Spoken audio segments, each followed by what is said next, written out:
euclidien. Pendant que tu as montré un pont entre les arts et les mathématiques, on se souvient à la perspective, au développement de la perspective dans la peinture de la Renaissance. Et on s'aperçoit là, bon, on l'a reconnu après, mais là il y avait, on peut voir les débuts de géométrie non euclidienne par la géométrie qui a développé bon, la géométrie de la perspective chez Desargues, chez plusieurs des peinteurs, la géométrie projective. Hein. Et bon, c'est dont Husserl s'aperçoit ce que... Bon, tu as parlé de ça dans plusieurs textes. La vision n'est pas euclidienne. Elle obéit plutôt la perspective d'une géométrie, de la perspective comme telle de la géométrie projective. Qu'est-ce que ça veut dire pour l'expérience en général du vivant? Parlons de l'esprit humain. Ça veut dire que l'expérience a de plusieurs formes, qu'elle se déroule dans de plusieurs espaces. Ça serait la première question. Et la question suivante, comment se relient ces espaces entre eux-mêmes? Parce qu'on peut parler, tu as dit qu'il y a des espaces qui obéissent à certaines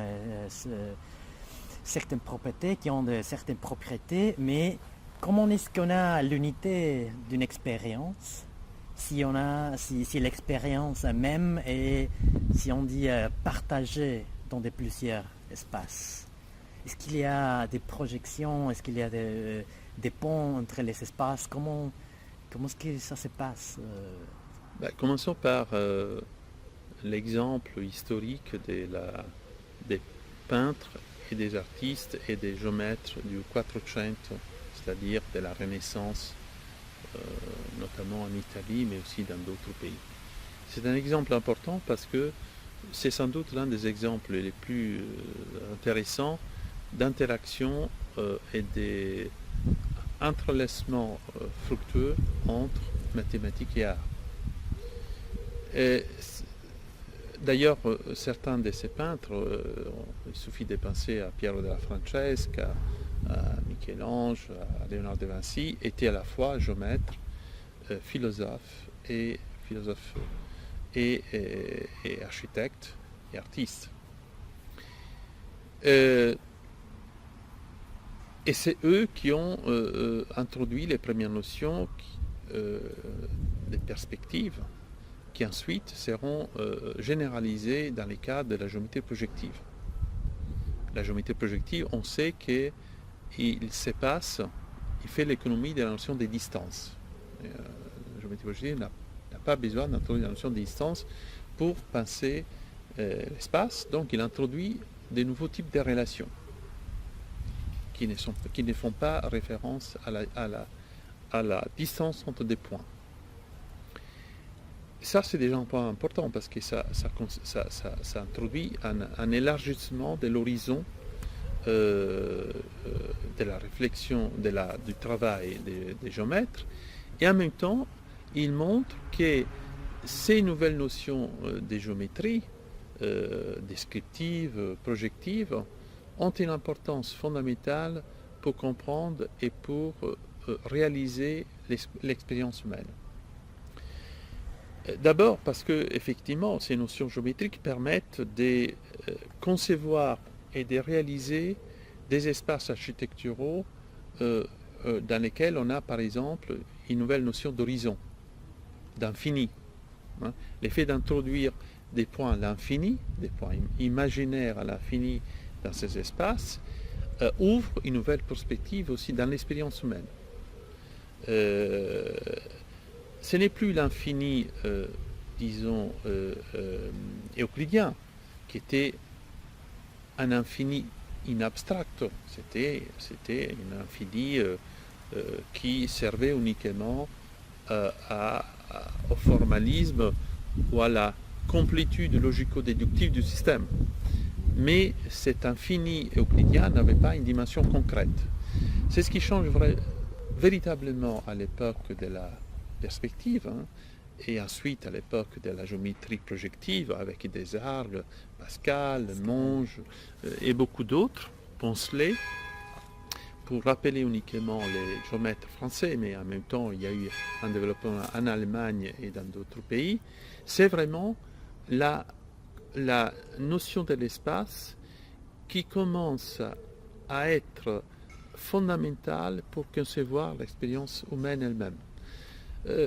Parce que l'infini, dans la notion projective, est un infini qui introduit une nouvelle dimension à l'expérience humaine, c'est-à-dire introduit un horizon dans lequel les éléments de la géométrie projective convergent et créent une nouvelle unité.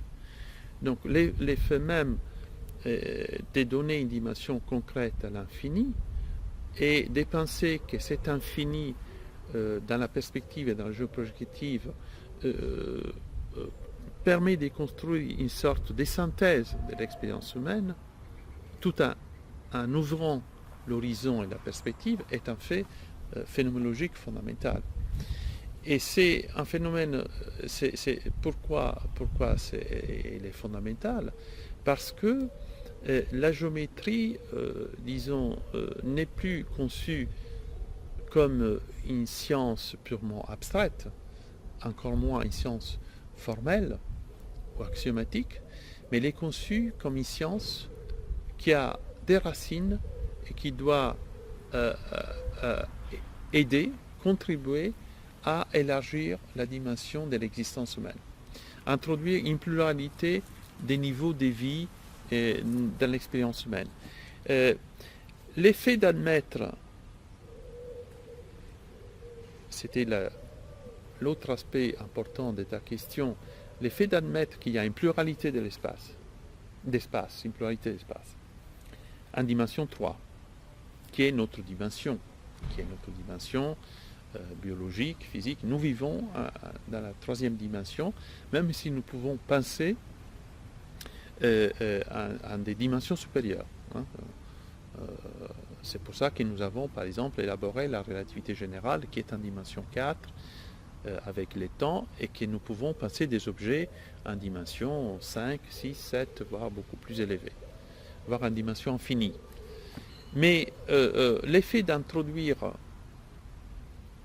une pluralité d'espaces et de penser que ces espaces jouent un rôle fondamental dans l'organisation géométrique du monde,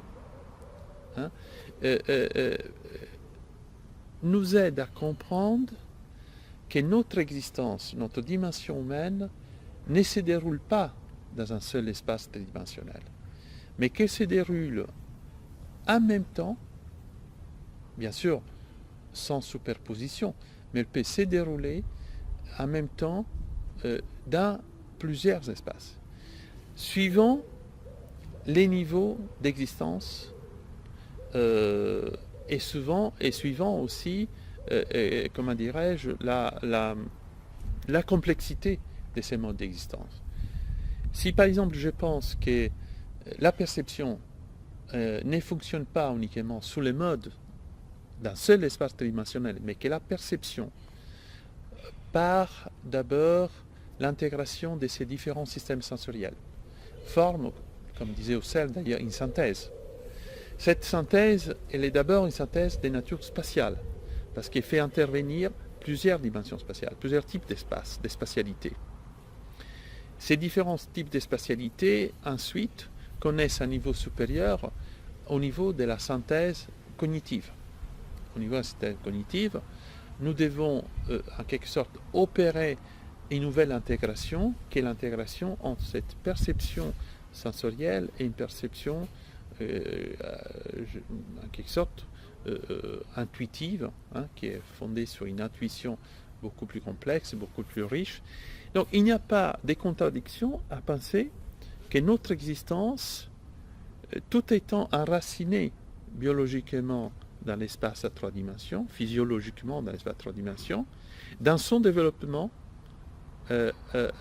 doit parvenir, doit utiliser plusieurs types d'espaces et doit parvenir à construire une synthèse de ces différents types d'espaces. Par exemple, quand j'ai une activité sensorimotrice, je n'utilise pas uniquement l'espace euclidien. Quand j'ai une activité sensorimotrice, je suis en train de créer une synthèse en ces différents espaces.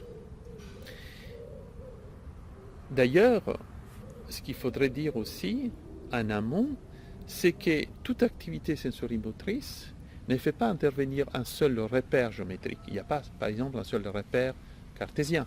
Il y a d'autres repères, des repères sphériques, orthogonaux, des repères d'autres natures, qui interviennent en même temps dans la même activité sensorimotrice.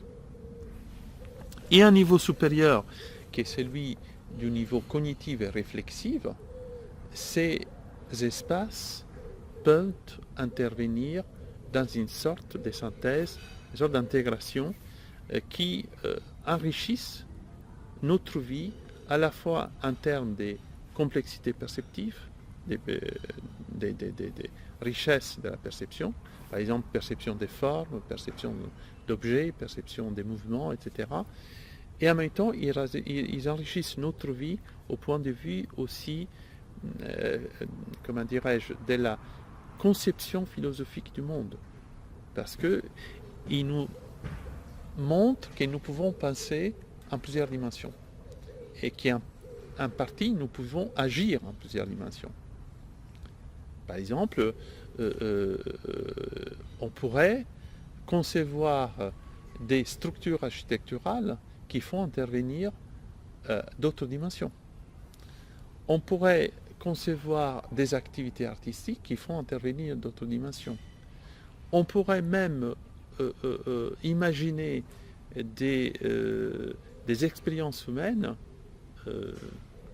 relatives au mouvement, relatives aussi à la création, par exemple, littéraire, ou relatives à certaines réalisations techniques qui font intervenir des nouvelles dimensions, d'autres espaces tridimensionnels qui est celui euclidien auquel nous sommes habitués, nous sommes, disons, accoutumés. Donc ça, je pense que c'est un point philosophique vraiment fondamental. Apprendre, la philosophie doit nous faire comprendre et doit nous faire apprendre les raisons pour lesquelles il est important de penser de manière à la fois abstraite et de manière concrète qu'il est possible de développer l'existence humaine dans plusieurs dimensions à la fois en arrivant à une synthèse de cette dimension. Bon, il me vient à l'esprit, mais ou plutôt je me pose la question. On a parlé de l'espace en général et que les objets font ou constituent un espace en soi-même. Mais on a parlé aussi des grands espaces comme s'il s'agissait des univers qui ont des autres objets dedans. Et on a parlé de plusieurs espaces qui sont, disons, contemporains, hein, qui jouent en même temps. Mais tu as parlé aussi d'un autre niveau, on s'est déplacé, si l'on veut, dans une échelle. Hein.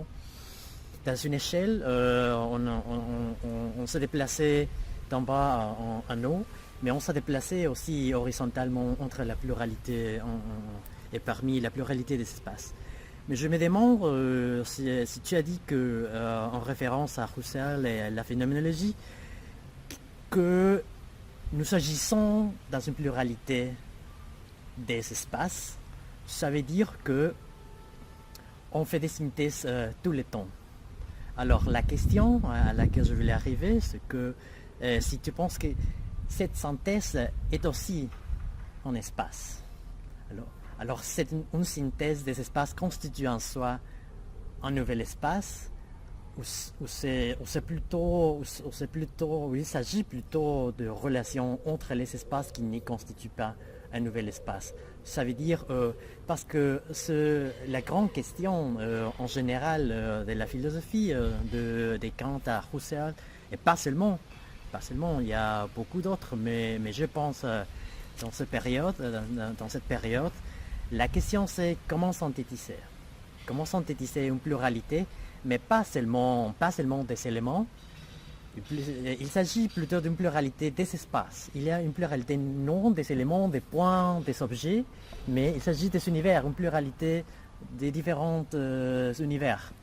Bon, la synthèse, on se déplace à son niveau tout à fait nouveau, mais en même temps, la question c'est comment se déroule la synthèse, de quelle manière agit-elle, parce qu'on pourrait se demander si la synthèse produit un autre espace à partir des espaces synthétisés, ou sinon, s'il s'agit plutôt, par exemple, plonger un espace dans l'autre ou faire appuyer une déformation continue, mais dans le premier cas, on construit un troisième espace. Dans le deuxième exemple, on se déplace entre les espaces. Je ne sais pas si je suis clair, mais... Alors, la question n'est pas facile à répondre. Oui, non. Je pense qu'il y a les deux aspects à la fois. Les premiers points, c'est que si on part de la notion de déformation continue, dans certains cas, la déformation peut être aussi discrète. Par exemple, si on considère des déformations par récollement par morceaux, on a des espaces qui peuvent être aussi les résultats d'un récollement par morceau. Alors on fait intervenir d'autres notions, comme par exemple celle des récollements précisément, celle même des coupures, des chirurgies, des produits connexes, etc. Donc il y a, prenons par exemple, si on prend des objets, on prend deux tores, on crée une relation entre ces tores, c'est-à-dire on crée une interaction entre ces tores par récollement, et on obtient un nouvel objet géométrique. Or, les tores est un espace en lui-même, est un espace qui peut être à la fois qui a des propriétés intrinsèques, mais qui peut être en même temps plongé en R3 ou en R4, voire même en dimension supérieure. Et un tore, c'est un espace d'ailleurs très dynamique parce que il présente un certain nombre de propriétés qui font qu'il peut servir de modèle à des systèmes dynamiques. Les tores permet une notion de connexité beaucoup plus riche que celle que nous avons dans l'espace euclidien. Parce que les tores, ce n'est pas un espace simplement connexe, comme c'est la sphère, par exemple. Du fait que sur les tores, nous pouvons définir plusieurs types de schémas. Donc, ce qu'on appelle des schémas d'homotopie, ce qui donne un groupe d'homotopie qui n'est pas trivial, comme celle sur la sphère, et qui rend la géométrie beaucoup plus complexe et beaucoup plus riche. Or, cette géométrie complexe, cette géométrie plus riche et plus complexe, a tout de suite une conséquence aussi pour la dimension concrète. Par exemple, l'effet que sur un espace torique, on puisse emprunter plusieurs chemins, évidemment, introduit des nouveaux degrés de liberté aussi au mouvement du sujet, d'un observateur, d'une personne qui se trouverait à se déplacer dans cet espace. Et il est la plupart du temps la complexité, la richesse géométrique d'un espace, géométrique et topologique, s'est traduit par une richesse et une complexité plus grande dans la vie des gens. C'est-à-dire que la géométrie donne accès à un nouveau niveau d'existence phénoménologique de la personne. Mais revenons à ta question, qui présente plusieurs aspects. En effet, quand on plonge par exemple un nœud,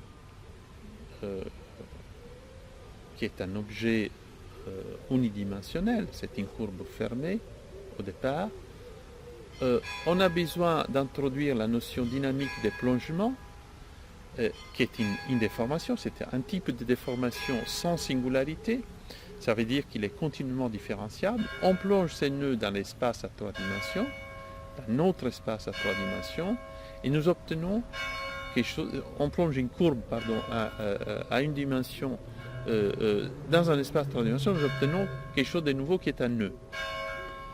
Un nœud, c'est un objet géométrique qui présente un certain nombre de propriétés, des symétries, des torsions, des courbures, etc. Donc, en fait, en général, les plongements, s'il n'est pas trivial, s'il n'est pas une déformation triviale, donne lieu, produit toujours un objet géométrique nouveau, un espace nouveau. Et les plongements aussi permet d'introduire quelque chose de nouveau qui est l'espace complément du nœud. Une fois que nous obtenons un nœud, nous avons les nœuds comme objet, mais nous avons aussi tout l'espace qui est intérieur au nœud et qui n'est pas inclus dans les nœuds. Dans les nœuds, c'est-à-dire dans la courbe nouée.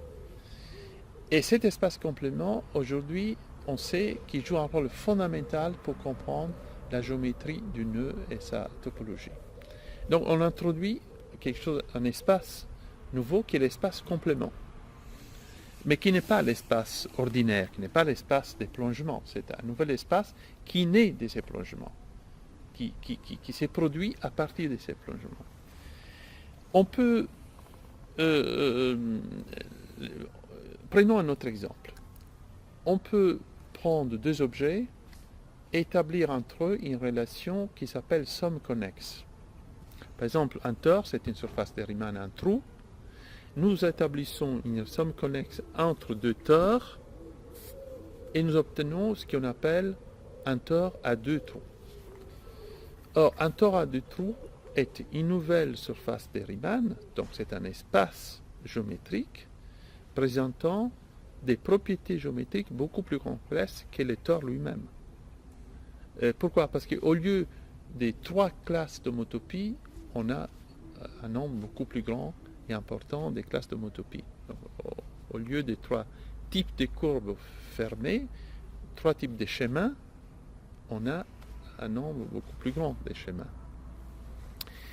Et du moment qu'on a un nombre plus grand de schémas, c'est qu'on a aussi des degrés de liberté beaucoup plus grands. Or, il y aurait beaucoup d'autres exemples montrant que mettre en relation deux espaces, deux objets géométriques, par des notions précises, comme celle des sommes connexes, comme celle des plongements, comme celle d'immersion, permet de produire des nouveaux espaces qui ne sont pas donnés à l'avance, qui ne sont pas dans notre intuition,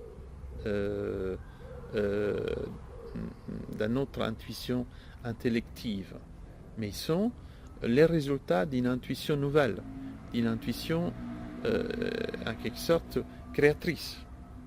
C'est-à-dire, c'est en imaginant qu'on peut effectuer cette déformation et en suivant les processus de l'intérieur de cette déformation que l'on va comprendre que cette déformation produit un nouvel espace. Mais il n'est pas donné dans l'intuition. Ce n'est pas une forme pure de l'intuition. Elle n'est pas donnée. Au contraire, c'est le résultat d'un processus. Il faut un processus un processus dynamique et une déformation pour qu'il y ait naissance d'un nouvel espace, pour qu'il y ait création d'un nouvel espace. Et ça, pour moi, c'est vraiment un élément fondamental qui permet de comprendre que même le monde réel est un monde spatial une transformation permanente.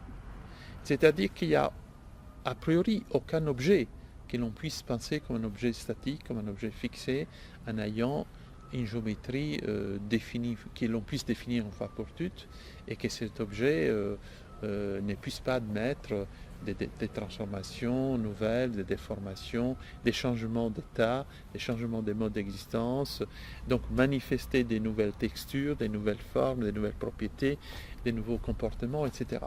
La géométrie introduit cet horizon, cet spectre dans la vision que nous avons de l'espace, parce qu'il introduit ces possibilités. Elle introduit la possibilité que tout objet considéré comme un objet géométrique pouvant, comment dirais-je, pouvant passer par certains types de formations, puisse acquérir des nouvelles propriétés, de nouvelles qualités, des nouveaux comportements, etc. Et ces nouvelles propriétés, ces nouvelles qualités, ces nouveaux comportements agissent sur la perception humaine, c'est-à-dire interagissent par l'intermédiaire de la perception, par la médiation de la perception sur l'existence humaine. L'existence humaine est fortement tributaire de la richesse et de la complexité géométrique et topologique des objets que nous avons même dans notre espace ordinaire. Et donc ça, c'est à mon avis un point fondamental. Et ce point qui est lié au deuxième aspect de ta question, me semble, permet de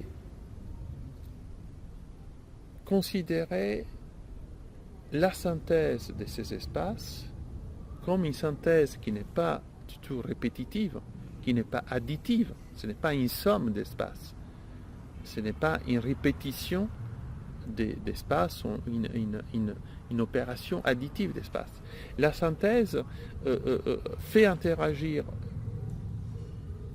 de manière originale, singulière ces espaces, en montrant que ces espaces peuvent être reliés d'une façon ou d'une autre, et donc c'est toujours une synthèse créatrice, c'est-à-dire c'est ce qu'on pourrait appeler aussi une émergence. C'est une synthèse qui rassemblerait à une émergence, disons, connective entre l'espace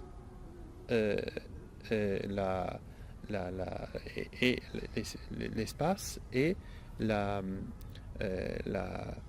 capacité que nous avons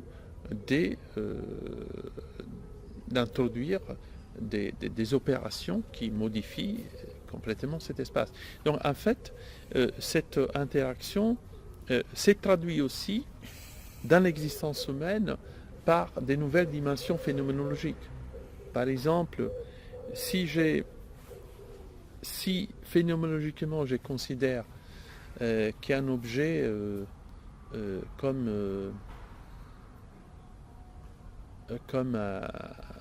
une sphère, par exemple, peut admettre des courbes fermées, ce qu'on appelle des anses, et que ces courbes fermées peuvent être nouées, nous sortons de la vision ordinaire de la sphère, qui en elle-même est déjà très riche, c'est-à-dire de la sphère S2 plongée en R3, pour repenser complètement la notion de sphère et la voir comme un objet qui serait possible de mettre en interaction, en relation avec d'autres objets géométriques, en l'occurrence des anses et des nœuds.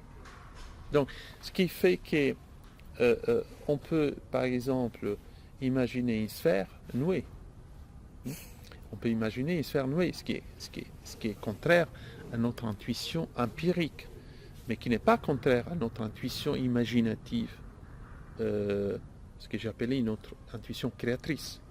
Parce que l'intuition imaginative et créatrice peut très bien concevoir des objets qui sont contre-intuitifs, mais qui seraient, d'un point de vue mathématique, d'un point de vue physique et d'un point de vue phénoménologique, tout à fait possibles et même parfaitement réel.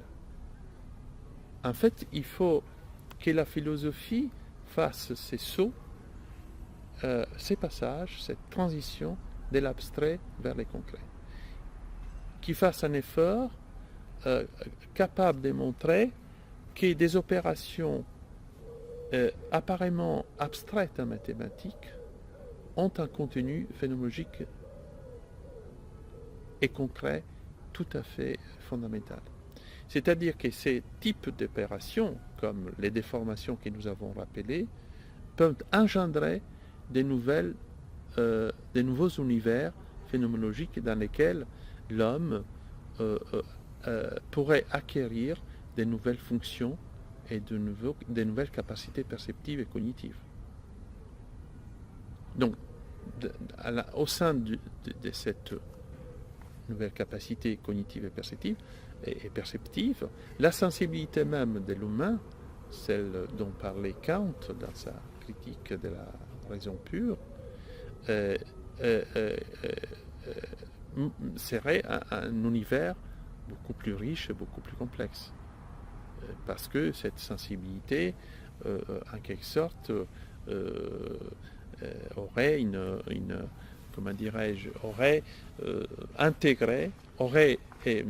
intégré plusieurs synthèses spatiales et temporelles tout à fait nouvelles.